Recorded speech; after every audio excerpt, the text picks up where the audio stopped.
Neil Gorsuch is just sworn in.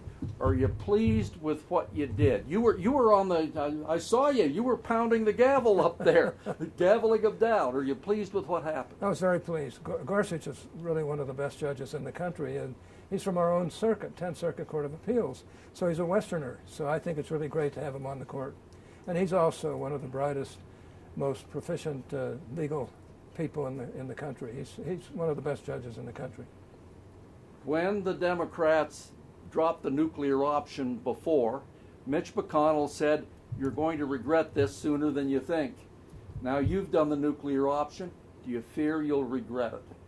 No, I don't think so. I'd prefer not to have done it, but the Democrats forced it. There's no question about it. How could 46 of them vote against one of the best judges in the country? And they did that purely for political reasons. And to me, we should not be politicizing the Supreme Court. We ought to try and get the very best jurists we can. Both whoever is president ought to pick the best people they can. And in this case, you can't find anybody better in the certain courts of appeal than Neil Gorsuch. Did Republicans politicize the court when they refused to hear Merrick Garland? No, because that was at the end of it was during an election year. You can't name any other time that they put somebody through or tried to put somebody through in an election year, and it looked at that time like Hillary was a sure winner.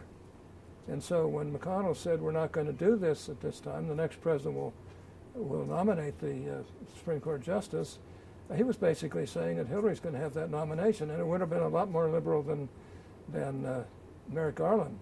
So there was no dirty politics involved there. It was just a matter of not wanting to get into a major Supreme Court nomination fight during what was a contentious presidential election. Different topic. Repeal and replace Obamacare. The Republicans said that a lot. But then when the time came, so far you've been unable to do it. Are you done? Is it something you should move on with? No, they're going to be able to do it. The problem was that a small right-wing group in the House made it impossible to do on this first go-around. But ultimately they'll do that. We do need to repeal Obamacare. Even Democrats who are honest about it have to admit that it's a mess, and that they're losing insurance companies all over the country that really can't live with it. And if they can't live with it, why would we saddle the taxpayers with it? The conservatives say that they want to get rid of the federal rules, the federal seizure of regulatory power over the insurance industry that mandates all sorts of things that drive the prices up. Well, I think that's true. I think people believe that the more the federal government gets involved, the higher the prices go, the less effective is the system, and you don't have the incentives in the right place. So the federal government, we know how to do this. The question is, can we get the federal government to act responsibly and properly rather than just push us towards socialism? The moderate plan, though, didn't get rid of a lot of that regulation, left a lot of it in place and changed things only a little.